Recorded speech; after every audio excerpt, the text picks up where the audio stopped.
Hi everyone, welcome to Craftopia Crafting Kit Shopper Tote Bag Tutorial. So, even if this might not be the first tutorial video you see from us, this is the very first video tutorial I've recorded, so please bear with me. It was all a learning curve, and I currently have limited recording equipment. Also, a quick confession, my iron was not working while making this, so all the places where I should have pressed, I wasn't able to. This tutorial shows the bag being made with a sewing machine. However, if you don't have one, you can also make this bag by hand sewing. It will just take you longer. Now, remember, if you buy a Craftopia crafting kit, you will get all the materials you will need to construct your bag in the kit, as well as detailed instructions and a link to this sewing video to sew along with if you want to. The materials for this kit are half a yard of patterned cotton, half a yard of heavier weight fabric such as upholstery fabric, and half a yard of cotton lining. Of course, normally I would start with pressed fabric, but couldn't thanks to the issue with the iron. There are some tools that you will need to use to complete this project, so let's start there. For this make you will need a quilting ruler or standard ruler, a heat removable pen or tailor's chalk, fabric scissors, your machine thread including corresponding colour, and dressmaking pins. I also forgot to take a picture of this, but it would also be a good idea to have a thick straw, like the size you would get with a boba tea, and a wooden skewer. These will help you when it comes to turning out the straps. So, starting with the pattern fabric, lay out your fabric folded in half so that you will end up with two identical pieces. Then, taking your quilting ruler or standard ruler, measure an 18-inch by 18-inch square of this fabric and mark with your heat erasable pen or tailor's chalk.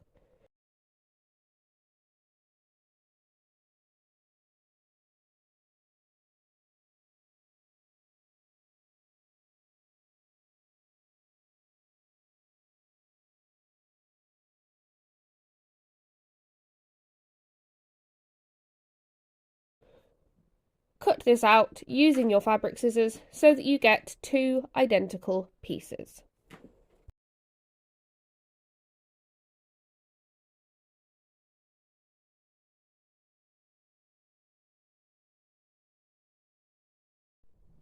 Now, starting here, you may well start to see one or more of my cats deciding to come and join in to show you how to make this lovely bag. Here comes Creedy. Excuse the cat. Put one of these aside, but keep the other to use as a template. Next, lay out your lining fabric, again folded in half to give two layers. Place your template square on the top and use it to cut two of the same sized square, this time from the lining fabric. And here he is again, Creedy, coming along just to inspect that I'm actually doing it properly, and probably judging the fact that none of my fabric has been pressed. Off we go.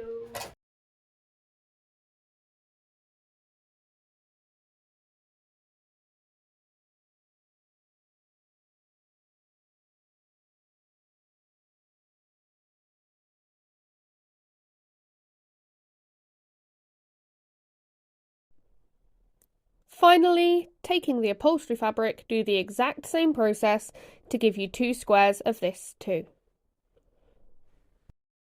Next, it's time to cut the straps.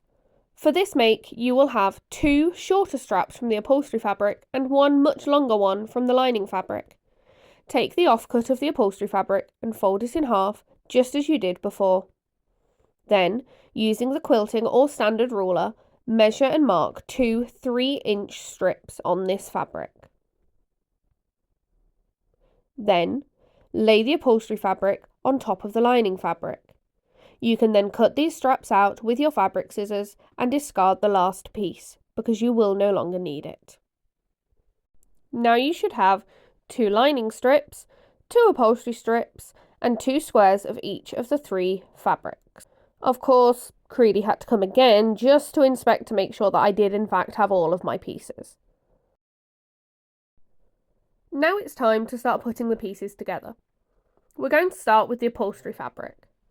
Take each square and fold it in half, pinning the edges to hold them in place. This would be another point where an iron would be helpful.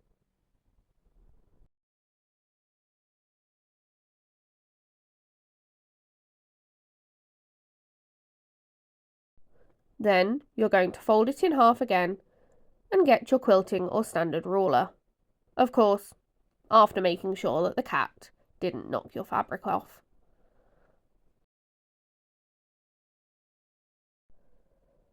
Align your ruler with the centre fold and then measure out approximately 3.5 inches from the centre.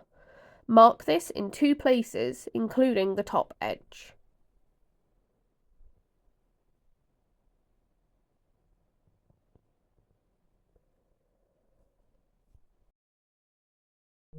Then, place a pin through all the layers at each of these points.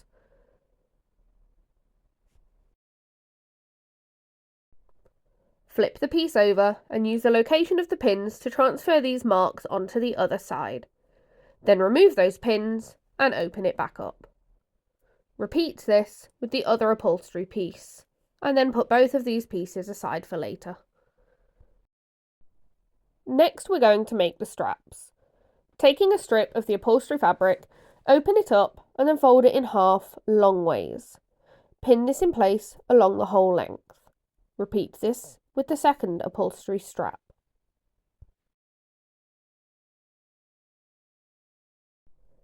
Then, open out the 2 lining strips and pin their short end together. Now it's time to get onto the machine. Thread it as your machine requires and then set it up with a 3mm long stitch.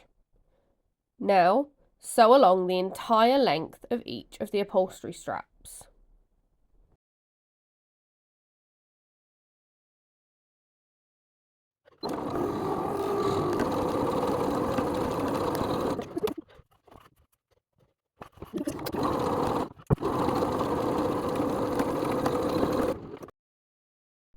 Then, with the lining strip, sew across the short edge where you pinned, and then trim away the excess.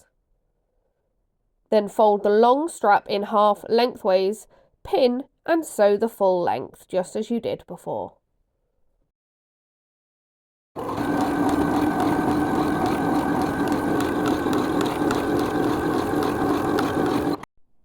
Next, it's time to turn out each of the straps. The best way to do this is using a thick straw and a skewer, as I mentioned earlier. Insert the straw into one end of your strap and thread the entire thing down so that it is bunched up over the straw.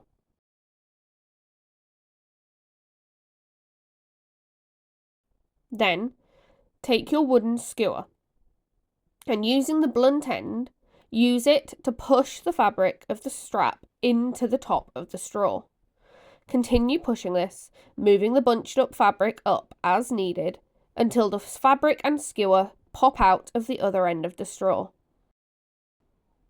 You will then be able to pull on the fabric and slide the straw up to turn the fabric right side out. Lay this strap down flat on the table, smoothen out with the seam lined up with one edge. And yet again, I would normally press them all flat with an iron. I strongly suggest you do if your iron is working. Repeat this step with each strap. Okay, so now it's time to start constructing the bag.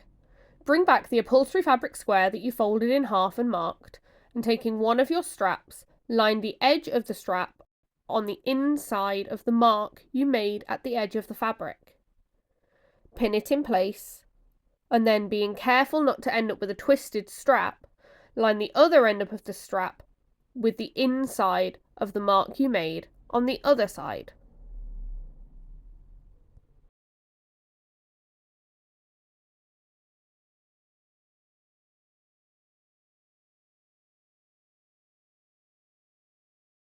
Next, retrieve one of your pattern squares and place the upholstery section you have put together on top of the patterned cotton piece. Line the bottom of both squares up and pin in place.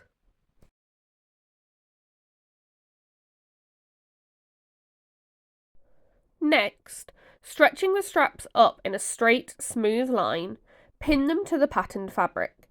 It is important to leave a 1-inch gap at the top which will not be sewn. You can pin this down here if you need to, like this, but it's not vital. If you do, then make sure to unpin this inch before you take it to the sewing machine.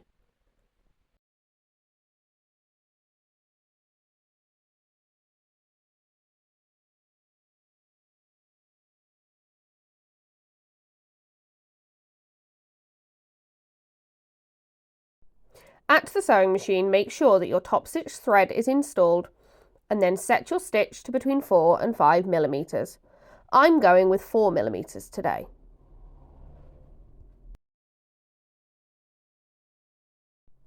Starting at the bottom edge of the upholstery fabric and lined up with the lower mark that you made, sew in a straight line all the way up the strap to the last pin 1 inch from the edge of the patterned fabric. This will secure the strap to the bag. When you get to that last inch, stop, leave your needle down but lift your foot, and then turn the piece 90 degrees and put the foot back down to sew across to the other side of the strap. Then again, leaving the needle down and lifting the foot, turn it 90 degrees again and sew straight down to the bottom of the bag. Repeat this with the other side of the strap to secure the strap completely to your bag. Then sew across the entire bottom of the square in order to help secure those pockets before removing all of the pins.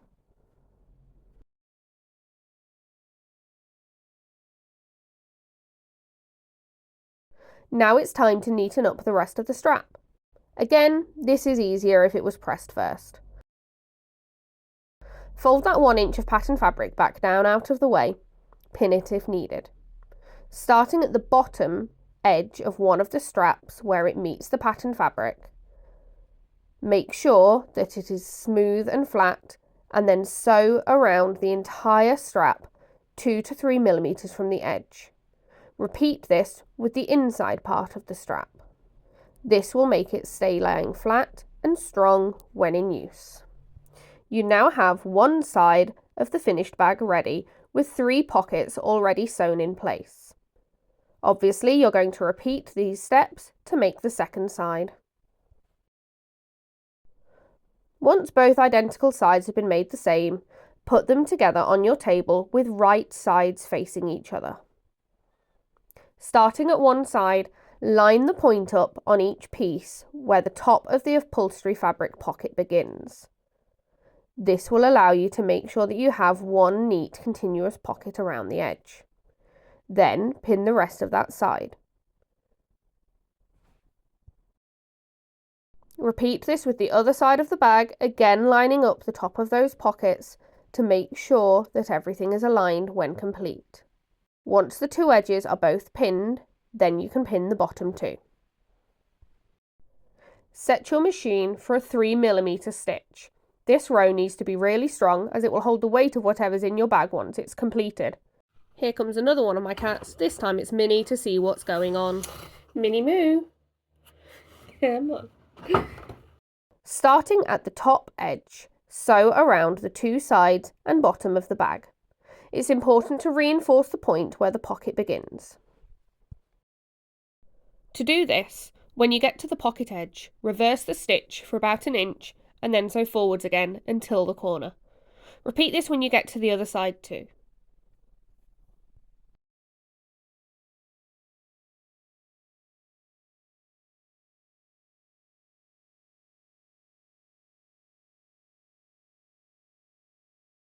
Once you've removed all the pins, it's time to trim away the extra bulk that will end up in your seam.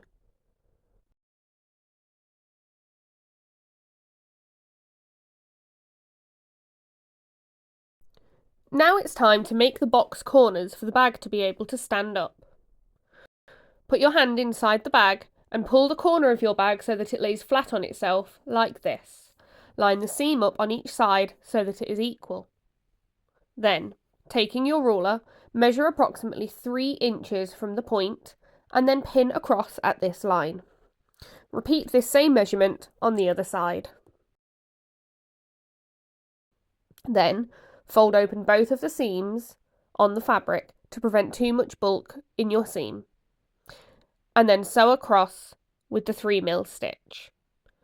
Make sure that you start and finish with an anchor stitch to ensure that it is strong.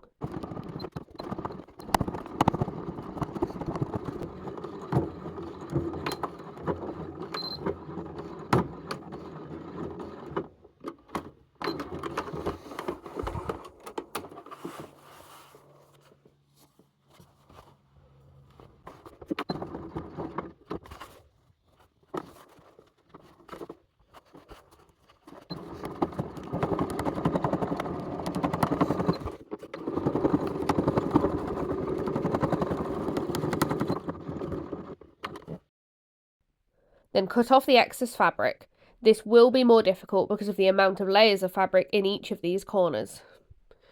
You can then turn the bag out the right way and put that part aside. Now it's time to make the lining of your bag. Taking the lining fabric, follow the same steps to construct the bag as you did before. First, sew around 3 of the 4 sides to construct the bag.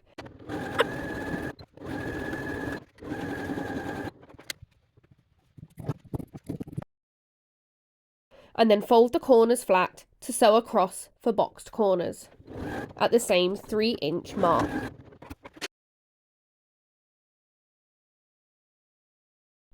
Now it's time to tackle the long strap. Taking the strap that you previously made and turned out, just as you did with the others, it's time to top stitch. You're going to fold it flat and make sure it stays. Again, this would be easier by pressing it with the iron. And then you're going to top stitch it around 2 to 3mm away from the edge, all the way along its length to help it to stay flush, flat and straight. Now, I forgot this step in the video and ended up with a strap that was way too long. So make sure you follow this next part. You need to measure how long your strap is going to be. To do this, you need to fold the strap in half at the seam, place it at your shoulder and measure how long you want your longer strap to be. I would suggest around the hip mark. Measure how long you want the strap and then add 3 inches and cut off the excess at the ends. Now returning to the outside of the bag, fold the straps down to stop them from getting caught in the next set of seams and pin them in place against the body of the bag. Place one end of the long strap along the side seam of the outer bag so that the edge of the strap and the edge of the bag are lined up. Pin it in place near the upper edge in line with the top of the other straps, and then again another inch further down. Repeat this on the other end of the strap, being careful to make sure that the strap does not end up twisted before pinning. Using a 3mm stitch, sew across each strap where pinned. Then cut off the excess from the top edge of the strap before folding the strap up at the bottom line of stitching. Pin this in place and then sew the strap in place over the previous top edge. Sew the rectangle at the bottom of each strap to make it extra secure, and then fold the strap down and pin this longer strap to the bag to keep it out of the way too.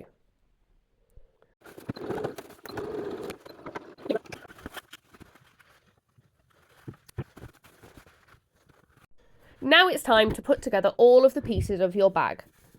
Put the outer bag, right side out, into the inside out lining bag you made.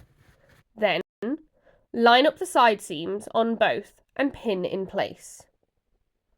Then, pin around the whole top of the edge, leaving an open gap between the straps on one side. Sew all the way around the edge with a 3mm stitch, remembering to leave that gap open.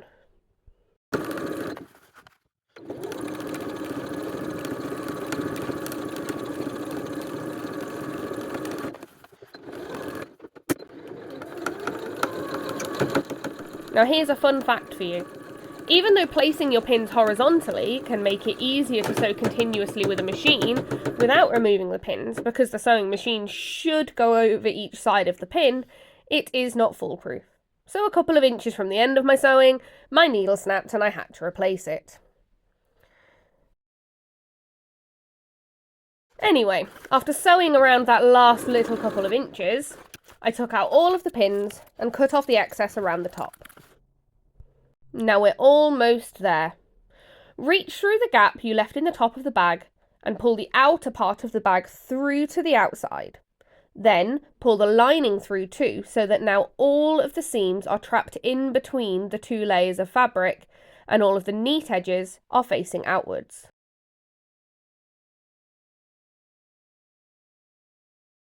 Then push the lining inside the bag so that it sits in the right place. Gently pull the top of the bag across so that the gap that you left naturally folds in and closes, and then pin that in place.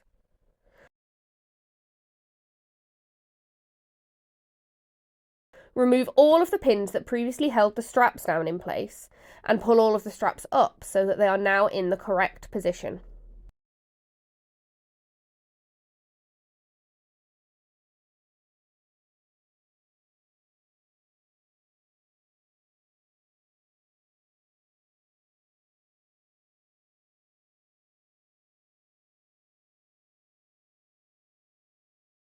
Finally, selecting a 4 to 5mm stitch length, top stitch around the entire top of the bag.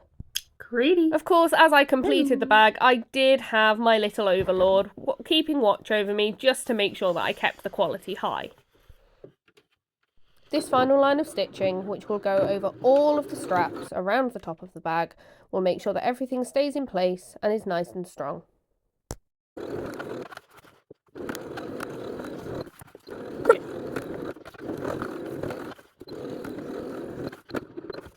Then all that's left is to go around and trim off any loose threads or edges, and then your bag is finally complete.